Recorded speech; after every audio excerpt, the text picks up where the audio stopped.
Hello दोस्तों, नमस्कार, good morning. स्वागत है आपका अपने चैनल सपनों बोर्ड एग्जाम प्रिपरेशन में। ठीक है दोस्तों, तो आज हम लोग यहाँ बात करेंगे यहाँ पे मॉडल सेट आपके पास जो है यहाँ पे 1 साइंस का। ठीक है ना। तो यहाँ पे हम लोग जो दोस्तों आज हम लोग बात करने वाले हैं, यहाँ पे झारखंड बोर्ड का ऑफिशियल मॉडल पेपर है आपके पास। ठीक है, तो ये आपका सेट 1 होने वाला है ऑब्जेक्टिव का। ठीक है, आपका सेट 1 ऑब्जेक्टिव का होने वाला है।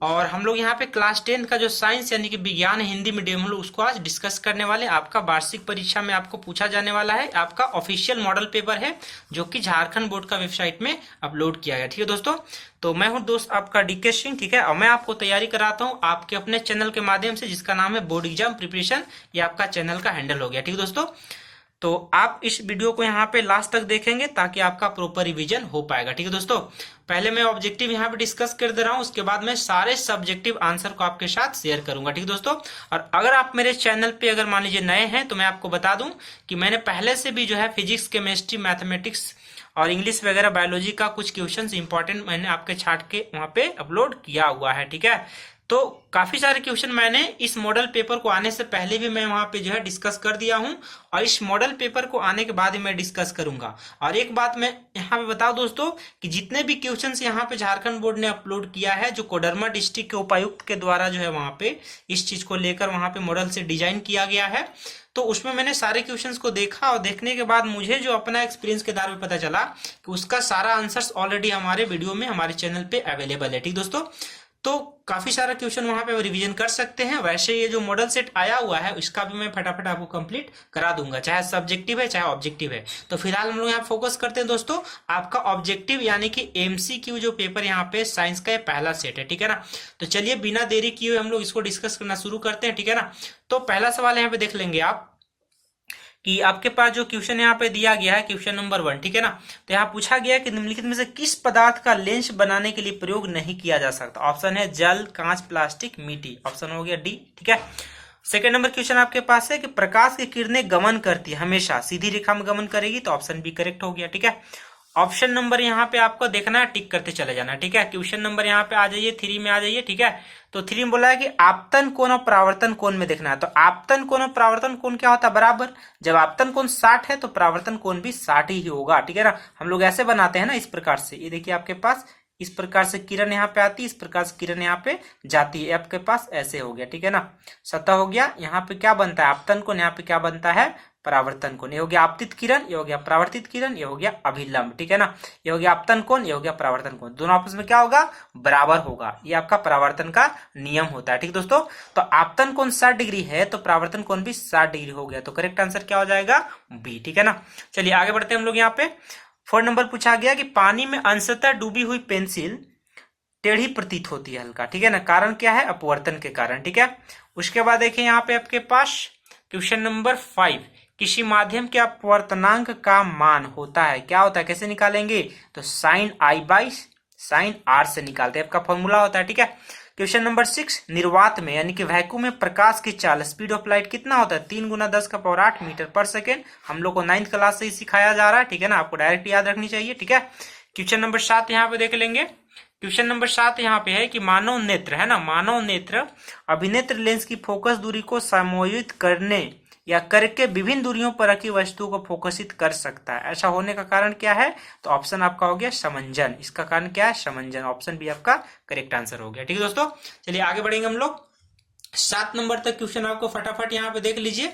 उसके बाद हम लोग आगे यहाँ बढ़ते हैं क्वेश्चन नंबर 8 की तरफ। ठीक है दोस्तों, क्वेश्चन नंबर 8 हम लोग यहाँ पे देखेंगे। मैंने यहाँ पे आपके लिए यहाँ पे सारा कुछ सेट करके रखा हुआ है। ठीक है, 8 नंबर देख लीजिए यहाँ पे कि नेत्र के आगे वाले भाग उभरा रहता है, तो इसे हम लोग क्या कहते हैं, तो इसे आगे जो उभरा हुआ भाग है उसको हम लोग कॉर्निया भी कहते हैं, स्वच्छमंडल भी कहते हैं। तो यहाँ पे मेरे हिसाब से दोनों ऑप्शन होना चाहिए, तो हम लोग टिक मारेंगे बी। ठीक है, सी यानी कि दोनों।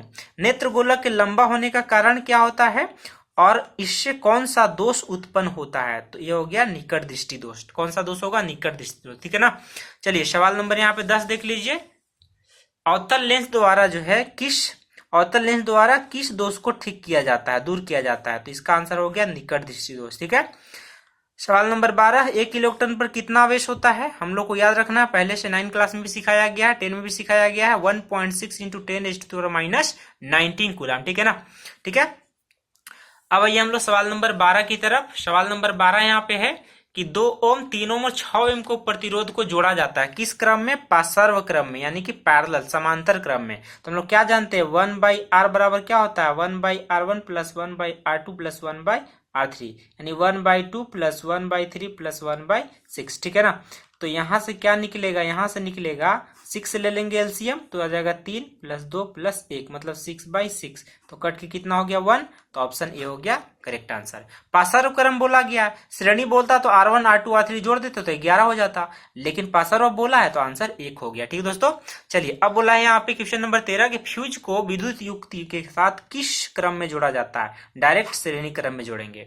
अमीटर अगर बोलता तो श्रेणी क्रम में बोलते, वोल्ट मीटर बोलता तो पासर्व क्रम बोलते। उसी प्रकार फ्यूज बोला गया है कि फ्यूज को किस क्रम में जोड़ा जाता है, तो लिखेंगे श्रेणी क्रम में। ठीक है दोस्तों, चलिए आगे बढ़ते हैं हम लोग सवाल नंबर 14 की तरफ। ठीक है, और 14 नंबर में सवाल यहाँ पूछा गया है यहाँ पे कि जो अभिक्रिया दिया है हमारे पास 2NO प्लस C और 2N प्लस CO, तो यहाँ पे क्या हो रहा है आपको ऑप्शन देखना है। तो देखिए कार्बन का ना, यहाँ पे देखिए कार्बन का उपचयन हो रहा है। देखिए कार्बन में क्या ऑक्सीजन जुड़ रहा है, तो ऑक्सीजन का जुड़ना क्या होता है, उपचयन होता है। तो डायरेक्ट आपको आंसर दिख रहा है, जहां डायरेक्ट आंसर दिखता है वहां पे ज्यादा दिमाग नहीं लगाना। ठीक दोस्तों, जहां कम ही दिमाग चलाने से काम हो जाता है वहां फटाक से आपको टिक मार देना है। आप ज्यादा सोच के टिक मारेंगे तो आपका समय लॉस होगा। ठीक है, तो जिसका आंसर आपको डायरेक्ट दिख रहा है उसका आंसर आपको डायरेक्ट दे देना है। जिसका आंसर डायरेक्ट नहीं दिखेगा वहां पे हम लोग सोचेंगे, कैलकुलेशन वगैरह होगा तो कैलकुलेशन करेंगे, लेकिन यहाँ पे तो कैलकुलेशन है नहीं। डायरेक्ट ऑप्शन आपको बस दिख रहा है कि कार्बन का उपचयन हो रहा है कि अपचयन हो रहा है। तो कार्बन में ऑक्सीजन जुड़ रहा है, तो ऑक्सीजन का जुड़ना क्या होता है, उपचयन। उपचयन अंग्रेजी में इसी को क्या बोलते हैं दोस्तों, ऑक्सीडेशन बोलेंगे। ठीक है ना, तो यहाँ पे कार्बन में ऑक्सीजन जुड़ रहा है तो उपचयन हो गया। ठीक है ना, तो ऑप्शन है आपका करेक्ट आंसर हो गया। ठीक है दोस्तों, चलिए उम्मीद करता हूं कि आपको 14 नंबर यहाँ से मिल जाएंगे। ठीक है ना, तो 14 आपका सवाल यहाँ पे सही हो चुका है। आगे हम लोग बढ़ते हैं सवाल नंबर 15 की तरफ। ठीक है ना, तो सवाल नंबर 15 यहाँ पे बढ़ेंगे यहाँ पे। ठीक है, तो 15 नंबर क्वेश्चन आपके पास जो है कि बुझा हुआ चूना। बुझा हुआ चूना का फॉर्मूला क्या होता है हमें बताना है। तो ताजा चूना क्या होता है दोस्तों, कैल्शियम ऑक्साइड, पानी मिला देंगे यहाँ पे तो क्या बनता है, कैल्शियम हाइड्रोक्साइड बनता है। ये आपका हो गया ताजा चूना, ये आपका हो गया बुझा चूना। तो ऑप्शन सी हो गया करेक्ट। ये आपका क्विक लाइम हो गया, ये आपका स्लैक लाइम हो गया। ताजा चूना हो गया, ये आपका बुझा हुआ चूना हो गया। पूछा किसका था, बुझा हुआ चूना का पूछा था। ठीक है ना, तो ऑप्शन यहाँ पे सी आपका करेक्ट आंसर हो गया। ठीक है दोस्तों, चलिए आगे हम लोग बढ़ेंगे। 16 नंबर सवाल बढ़ेंगे कि निम्न में से कौन संक्षारण का उदाहरण है। लोहे के वस्तु में जंग लगना, चांदी का काला हो जाना या तांबे का हरा हो जाना। ये सारे क्या है, सारे के सारे आपका संक्षारण है। सॉरी मैंने यहाँ पे संरक्षण लिख दिया हुआ है दोस्तों, सॉरी यहाँ पे आपका संरक्षण नहीं होगा बल्कि ये संक्षारण होगा। ठीक है ना, ये मैंने मिस्टेक कर दिया यहाँ पे, कोई बात नहीं। ठीक है ना, तो सुधार दिया मैंने, संक्षारण है ना, कोरोजन। तो इसका उदाहरण यहाँ पे देखेंगे, चारों आपका हो गया। ठीक है ना, चलिए सवाल नंबर यहाँ बढ़ेंगे हम लोग 17 की तरफ। ठीक दोस्तों, सवाल नंबर 17 यहाँ पे देख लीजिए कि रंध्रीय सूचक का उदाहरण है। वैनिला भी है, लौंग का तेल भी है, प्याज भी। ऑप्शन नंबर डी आपका करेक्ट आंसर हो गया। अब 18 नंबर सवाल सोडियम लवण का परिवार है। तो सोडियम यहाँ भी है, सोडियम यहाँ पे, मतलब दोनों आंसर सही हो गया। ठीक है ना, सोडियम लवण है, सॉल्ट है आपका, सोडियम क्लोराइड हो गया, कॉमन सॉल्ट। साधारण नमक का फॉर्मूला आपका सोडियम सल्फेट हो गया। तो दोनों सोडियम का ही लवण है, दोनों सोडियम का ही परिवार है, तो दोनों ऑप्शन हो गया। तो सी आपका करेक्ट आंसर। ठीक है, सवाल नंबर 19 यहाँ पे देखें दोस्तों। सवाल नंबर 19 यहाँ पे देखिए आपके पास, इनमें से कौन सा कथन असत्य है, जो गलत है वो आपको बताना है, जो सही है आपका टिक कर देना है। ठीक है ना, तो टमाटर में ऑक्जेलिक अम्ल पाए जाते हैं, ये भी बिल्कुल सही बात है।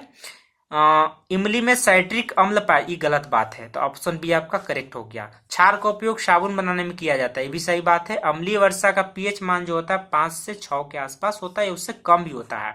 तो हाँ ठीक है, 7 आपका तो उदासीन हो गया, 7 से कम अम्लीय होता है, 7 से ज्यादा क्षारीय होता है, मतलब ये भी सही है।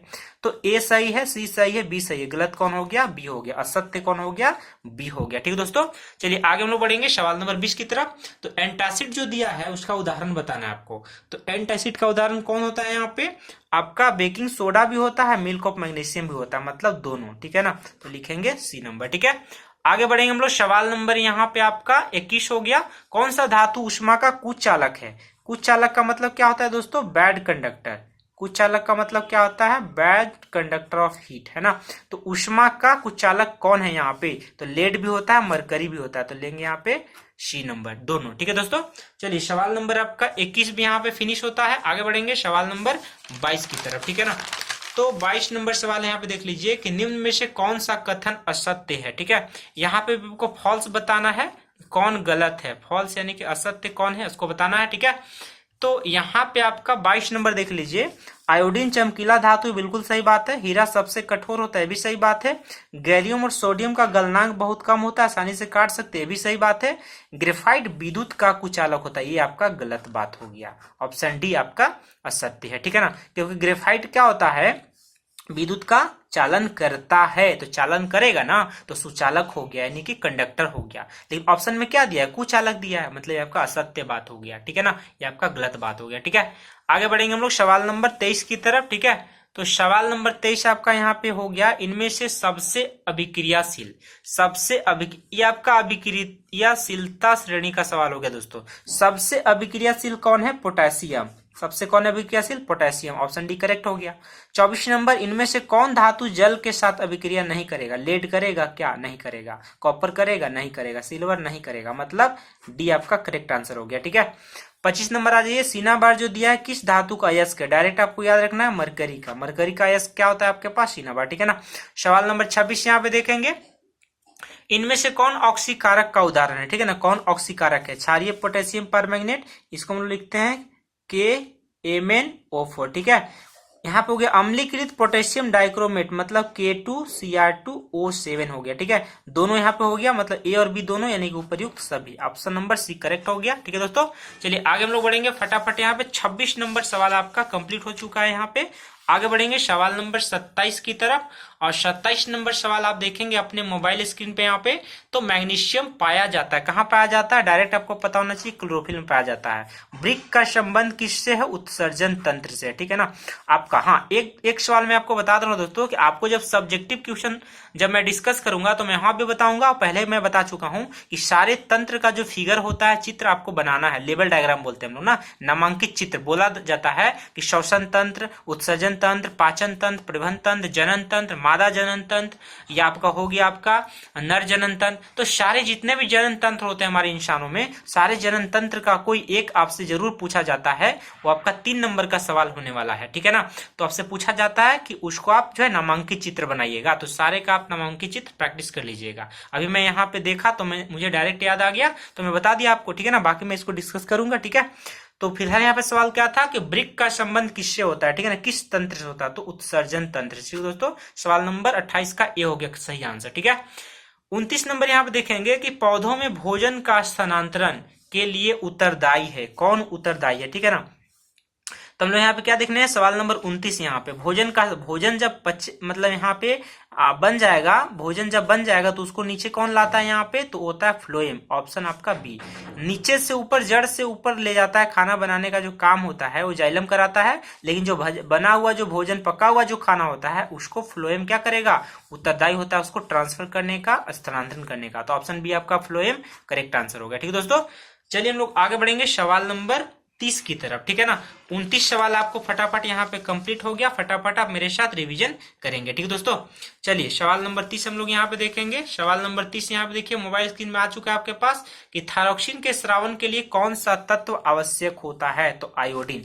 आयोडीन नहीं रहेगा तो दिक्कत हो जाएगा। ठीक है ना, उसके कमी की वजह से गॉइटर रोग भी होता है, घेंगा रोग, ये मैंने पहले आपको बताया हुआ है। आयोडीन की कमी से कौन सा रोग होता है, हमारे गर्दन में घेंगा रोग होता है, गॉइटर रोग होता है। ठीक है दोस्तों, चलिए हम लोग आगे बढ़ेंगे यहाँ पे सवाल नंबर 31 की तरफ। कौन सा पादप हार्मोन पत्तियों को मुरझाने के लिए उत्तरदायी होता है, रेस्पॉन्सिबल होता है, जिम्मेदार होता है, तो आपको यहाँ पे ऑप्शन मानना है सी, एस्बिसिक अम्ल। ठीक है ना, अब देखिए आपके पास 32 नंबर सवाल आपका रिपीट हो चुका, अभी मैंने बताया हुआ था यहाँ पे सवाल नंबर 28 में, तो 28 नंबर सवाल और 32 नंबर सवाल ये मैंने नहीं किया हुआ, ये पहले से जो है आपका मॉडल सेट में दिया हुआ है पीडीएफ में। ठीक है ना, तो ये आपका ब्रिक का संबंध किससे होता है, उत्सर्जन तंत्र से होता है। ठीक है दोस्तों, अब यहाँ पे सोचेंगे मैं डायरेक्ट वीडियो जो बनाता हूँ पीडीएफ में क्यों नहीं बनाता हूँ, तो इसलिए नहीं बनाता हूँ कि मैं जहां पे भी होता हूं ना तो डायरेक्ट जो है मैं कागज वगैरह में लिख देता हूं। ठीक है ना, पीडीएफ निकाल कर कागज में डायरेक्ट लिख देता हूं और मोबाइल से डायरेक्ट मैं वीडियो वहीं पे बना देता हूं, तो इससे मुझे ना समय का बचत हो जाता है, अलग से समय नहीं निकालना पड़ता। जब भी मुझे समय मिलता है तब मैं पीडीएफ से जो है फटाक से क्वेश्चन यहाँ पे नोट कर देता हूँ और उसी मोबाइल से मैं उसी जगह पे वीडियो बना लेता हूँ। वैसे क्या होगा कि अगर मान लीजिए सारा सेटअप एक जगह पे एक दो मोबाइल लेते चलेंगे तो क्या होगा, एक मोबाइल में पीडीएफ रखिए, दूसरा में सेट कीजिए तो थोड़ा सा सेट करने में दिक्कत होता है। और ऐसे क्या होता है मोबाइल आप डायरेक्ट कहीं पे भी सेट करके बना सकते हैं, ठीक है ना। तो इसीलिए मैं यहाँ पे क्या करता हूँ, कागज पे क्वेश्चन को फटाक से नोट कर लेता हूँ और उसी मोबाइल से आपके लिए वीडियो शेयर करता हूँ। ठीक है दोस्तों, चलिए हम लोग फिलहाल बात करते हैं सवाल नंबर 33 की तरफ बढ़ेंगे यहाँ पे। तो सवाल नंबर 33 यहाँ पे क्या है कि जनन मूल घटना है, ठीक है ना। जनन किसका मूल घटना है, तो इसके लिए हम ऑप्शन देखेंगे आपके पास डीएनए की प्रतिकृति, ठीक है ना। तो ऑप्शन सी आपका करेक्ट हो गया। 34 नंबर सवाल कि जैव विकास का प्राकृतिक विवरण, ठीक है ना, जैव विकास का प्राकृतिक विवरण का सिद्धांत किसने दिया, किसने प्रतिपादित किया, तो लिखेंगे डार्विन ने। पूरा नाम यहाँ पे क्या दोस्तों, चार्ल्स डार्विन ने। पूरा नाम क्या यहाँ पे, चार्ल्स डार्विन, ठीक है ना। सवाल नंबर 35 यहाँ पे देखेंगे आपके पास। सवाल नंबर 35 आपके पास यहाँ पे कि आनुवंशिकता का आधार है, तो आनुवंशिकता का आधार यहाँ पे डीएनए, डिऑक्सी न्यूक्लिक एसिड। कभी कभार आपको इसका फुल फॉर्म भी पूछा जा सकता है, तो मैं इसको सवाल को 35 नंबर को कर देता हूं एकदम वीवीआई, ठीक है ना। ऐसे तो इंपॉर्टेंट सारे हैं क्योंकि सारे जो क्वेश्चन है मॉडल सेट ऑफिशियल आया हुआ है, ठीक है। लेकिन ये जो आपके पास ऑब्जेक्टिव में कई दफा ना फुल फॉर्म पूछा जा सकता है, डीएनए, एटीपी, एडीपी, एनएडी, तो सारे फुल फॉर्म याद रखेंगे तो आपके लिए अच्छा होगा, ठीक है। चलिए आगे हम लोग बढ़ते हैं सवाल नंबर 36 की तरफ, ठीक है। तो 36 नंबर सवाल है दोस्तों कि प्राथमिकता उपभोक्ता को कहते हैं, ठीक है ना। तो हम लोग क्या बोलेंगे, द्वितीय पोषी भी बोलेंगे और शाकाहारी बोलेंगे, मतलब आपका आंसर क्या हो जाएगा, दोनों। ऑप्शन नंबर सी आपका करेक्ट हो गया। 37 नंबर पारितंत्र के अजैविक घटन क्या है, तापमान भी है, वर्षा, मिट्टी, तो मेरे हिसाब से आपका सब होना चाहिए, ठीक है। आइए हम लोग आखिरी 3 सवाल बढ़ते हैं। तो आगे आपके पास है यहाँ पे सवाल नंबर 38। क्वेश्चन नंबर 38 आप देखेंगे 38 कि ओजोन परत को सर्वाधिक प्रभावित कौन सबसे ज्यादा प्रभावित करता है, तो CFC, chlorofluorocarbon. Chlorofluorocarbon full form इसका भी पूछा जा सकता है, तो क्या लिखेंगे, क्लोरोफ्लोरोकार्बन यानी कि सीएफसी, ठीक है दोस्तों। चलिए आगे बढ़िए हम लोग सवाल नंबर 39 की तरफ, ठीक है। तो इनमें से कौन पर्यावरण मित्र का व्यवहार नहीं है, कौन नहीं है, मोटरसाइकिल से स्कूल जाना, ठीक है, ये ऑप्शन दिया, मोटरसाइकिल से स्कूल जाना। दूसरा, जरूरत नहीं रहने पर बिजली का बंद कर देना, हाँ ये ठीक है, पर्यावरण मित्र है। कपड़े का थैला उपयोग करना, बिल्कुल ये भी सही बात है। स्कूल से मोटरसाइकिल जाना, ये पर्यावरण मित्र नहीं, यहाँ से प्रदूषण फैलेगा, तो ऑप्शन ए क्या हो गया, करेक्ट आंसर, ठीक है। आगे हम लोग बढ़ेंगे यहाँ पे 40 नंबर सवाल आपके पास देखिए दोस्तों। तो 40 नंबर सवाल यहाँ पे क्या है कि चिपको आंदोलन, चिपको आंदोलन है ना, ये कब शुरुआत हुआ था, तो 1970 के दशक में हुआ था, तो ऑप्शन ए आपका करेक्ट आंसर हो गया, ठीक दोस्तों। तो उम्मीद करता हूं कि अभी जो मैंने यहाँ पे आपके साथ शेयर किया हुआ है 40 का 40 क्वेश्चन आपको फटाफट समझ में आ गया होगा, आप रिवाइज करेंगे यहाँ पे, ठीक है दोस्तों। तो पहले एक मॉडल सेट आया हुआ था, वैसे अभी 5 मॉडल सेट आया हुआ है, तो 5 मॉडल सेट में 40-40 क्वेश्चन है, तो 40 बचे कितना हो गया आपका, 40 बचे आपका हो गया 200, और पहले एक मॉडल सेट आया हुआ था तो 40 वहां पे, टोटल मिला के आपका 240 क्वेश्चन ऐसे प्रैक्टिस के लिए मॉडल सेट का भी हो गया। अब बाकी हम लोग जब पढ़े हुए हैं यहाँ पे क्लासेस में, ऑफलाइन कोचिंग वगैरह में, है ना, तो हम लोग यहाँ पे सारे क्वेश्चन पहले भी देखे हुए हैं। और जो यहाँ पे जो है 6 सेट टोटल आ गया, 5 सेट अभी और 1 सेट पहले से, तो 6 सेट का हो गया 240 क्वेश्चन, ठीक है। तो आपका सब्जेक्टिव देके करके सारा सेट में डिस्कस करूंगा। ये साइंस का पहला सेट है, ठीक है ना, और साइंस का पहला सेट है, और मैथमेटिक्स का 2 सेट मैंने पहले ही कंप्लीट करा दिया है। तो ऑब्जेक्टिव सवाल फिलहाल मैं इसलिए करा रहा हूँ दोस्तों, क्योंकि सब्जेक्टिव सवाल अगर आप मेरे चैनल पे जाएंगे ना, तो पहले से मैंने काफी सारा जो सब्जेक्टिव सवाल करा रखा हुआ है, साइंस वगैरह का, बायो का, फिजिक्स का, केमिस्ट्री का, ठीक है। अभी मैं और भी लाऊंगा, लेकिन सबसे पहले हम लोग मॉडल सेट फटाफट डिस्कस करेंगे, चाहे सब्जेक्टिव है चाहे ऑब्जेक्टिव, सारा तो हम लोग को करना ही करना है, ठीक है ना। तो एग्जाम से पहले हम लोग सारा पेपर यहाँ पे कंप्लीट करेंगे, फिनिश करेंगे, ताकि एग्जाम के समय हम लोग को टेंशन नहीं रहेगा, ठीक है दोस्तों। तो उम्मीद करता हूं दोस्तों कि आपको 40 का 40 क्वेश्चन आपका फटाफट रिवाइज हो गया होगा। तो यहाँ पे दोस्तों आपका सेट 1, ठीक है ना, सेट 1 कंप्लीट होता है। आगे हम लोग वीडियो में जब मिलेंगे तो सेट 2, सेट 3 सारा डिस्कस करेंगे, और इसी के साथ हम लोग और भी सब्जेक्ट जैसे इंग्लिश, सोशल साइंस, हिंदी का भी रिवीजन करेंगे, ठीक है दोस्तों। तो अगर मान लीजिए कि आप मेरे चैनल पे नए हैं तो आप मेरे चैनल को सब्सक्राइब कर लीजिए, ताकि आपका प्रॉपर रिवीजन मॉडल सेट का भी होता रहेगा, चाहे सब्जेक्टिव है चाहे ऑब्जेक्टिव है, ठीक है ना। और अगर मान लीजिए आप पहले से हमारे व्यूअर हैं, पहले से सब्सक्राइबर हैं, तो आप मेरे चैनल पे जुड़े रहेंगे, आपका बोर्ड का तैयारी बहुत अच्छा से होता रहेगा, ठीक है। अगर वीडियो पसंद आता है तो कर दीजिए दोस्तों के बीच लाइक, दोस्तों को भी शेयर कर दीजिए, और वीडियो ज्यादा पसंद आता है तो लाइक भी कर सकते हैं, बाकी आपकी मर्जी, लाइक करना है नहीं करना है, ठीक है। लेकिन अगर आपको बोर्ड एग्जाम में अच्छा स्कोर चाहिए तो मेरा बेटर रिकमेंडेशन रहेगा, मैं सजेस्ट करूंगा कि आप चैनल पे बने रहें, वीडियो को देखते रहिए, आपका रिविजन कराता रहूंगा, ठीक है दोस्तों। तो चलिए आज के लिए इतना ही, ठीक है ना। हम लोग इस वीडियो को यहाँ पे फिनिश करेंगे, मिलते हैं नए वीडियो के साथ, नए क्वेश्चन के साथ, नए मॉडल पेपर के साथ, ठीक है ना।